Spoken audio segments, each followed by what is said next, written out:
Now, this is another video that unfortunately I couldn't make earlier and a lot of other people made before me because I got hit hard as fuck with that fever, man, right? So I wanted to come back around, finally make a video on this, right? Horizontal versus vertical investment. Now, no bullshit, I'm not gonna wait until the end of the video to tell you this. Objectively, horizontal investment is better, right? I have seen some content creators say vertical is better because you can make your older units last longer, right? But horizontal is just almost always better in reality, right? You get more characters, meaning you have more variety in tackling different endgame because you have multiple comps on your account. Newer characters are almost always naturally stronger than older ones. So an older character at E0S1, it can easily be weaker than a newer character at E0S0, right? Same with supports, same with everything else, right? Now, does this mean vertical investment is bad? No, right? For example, I personally went for E2S1 Herda on my main account because I'm quite sick of constantly making new comps every single time a new patch releases.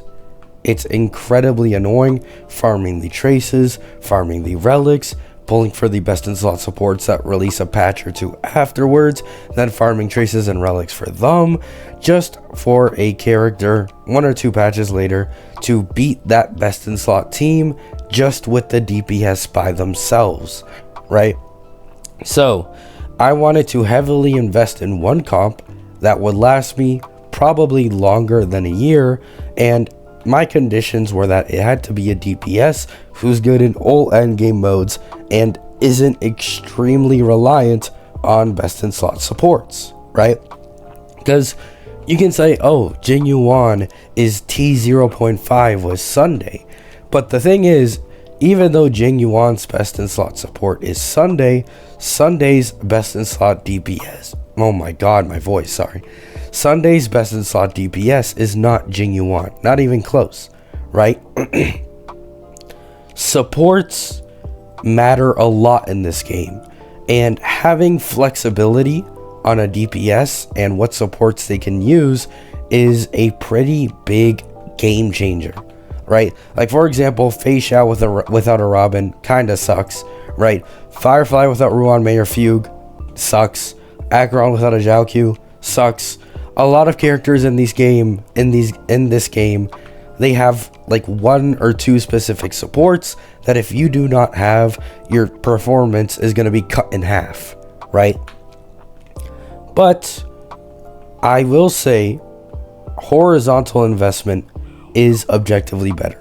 Once again, you have more characters, more comps, newer characters are stronger, and older Eidolons are almost always worse. And I want to bring up this point because it genuinely matters, right? E2 Dill was like the king of E2 in 1.x. Then it was E2 Acheron. After that, it was E2 Firefly. Then it was E2 Fei Xiao, and now it is E2 Herda.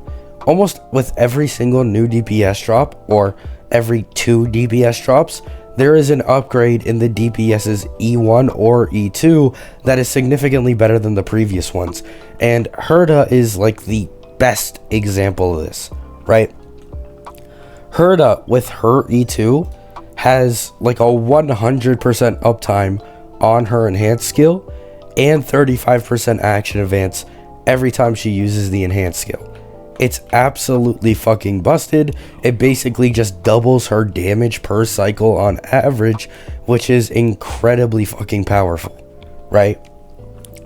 However, in the future, this will happen, right? I'm not a coper.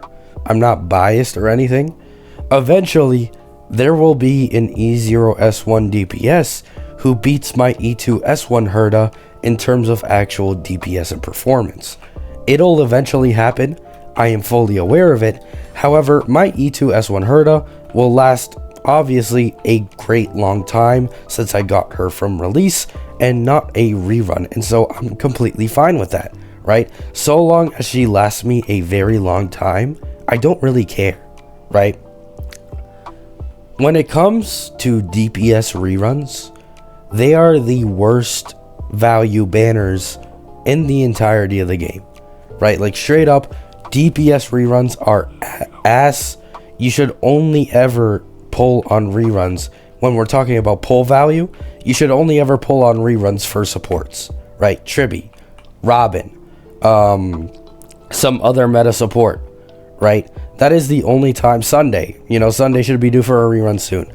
Supports are the only characters worth pulling on reruns, because most of the time, by the time a meta DPS has gotten their rerun 4-5 patches later, there's already new limited DPSs that are already stronger, right? Like, I never recommended anyone to pull for Acheron in 2.6 because by that time, Zhao Q already passed, and an Acheron without a Zhao Q is just significantly worse than like, Firefly with Fugue, Rappa with Fugue, or Fei Xiao, right? Someone could have quickly picked up Fei Xiao in 2.5, not gotten Acheron with Robin, and then bam, right? Your Fei Xiao team performs better, your Super Break team performs better, because we still don't know when a Zhao Q rerun is coming out, right? And so, horizontal investment is incredibly broken, because E2 Dill, this might be a hot take, right? E0 S0 Acheron with E0 S0 Zhao Q. This is two cost, right? Basically the same as if you were to invest into E2 Dill in 2.0, right? Let's say you got Dill on his initial release, then you got him again on his rerun in 2.0 because Sparkle released and you wanted to make him the strongest DPS in the game, right?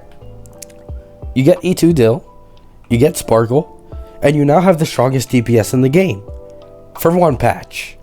And Acheron releases in 2.1, Zhao Q releases in 2.4, and an E0S0 Zhao Q plus Acheron combo is performing on the same level, if not at times even better, than an E2 S1 Dill with a Sparkle, or just an E2 S1 Dill, right? This is what I believe in, that horizontal investment is almost always just straight up better. More comps, more characters. Yes, your characters are more prone to the power creep, but you have such a wide variety of characters, and you have more Jades than people who will vertically invest in one comp, that it honestly doesn't really matter.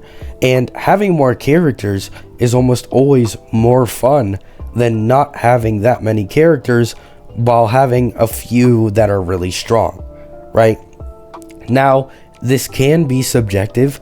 There are people who just want to vertically invest so that they can keep a character they really like to continue being meta and continue using them in the end game, right? Completely understandable. I see both sides to the argument. However, objectively, most people will have significantly more fun doing horizontal than vertical investment, and they'll almost always clear endgame because endgame is almost always tailored toward the newer units, making it significantly easier for you to clear endgame even if you don't hyper invest in their comp, right? So that's the video. Real quick, my take on horizontal versus vertical. I honestly think neither of them are bad, right?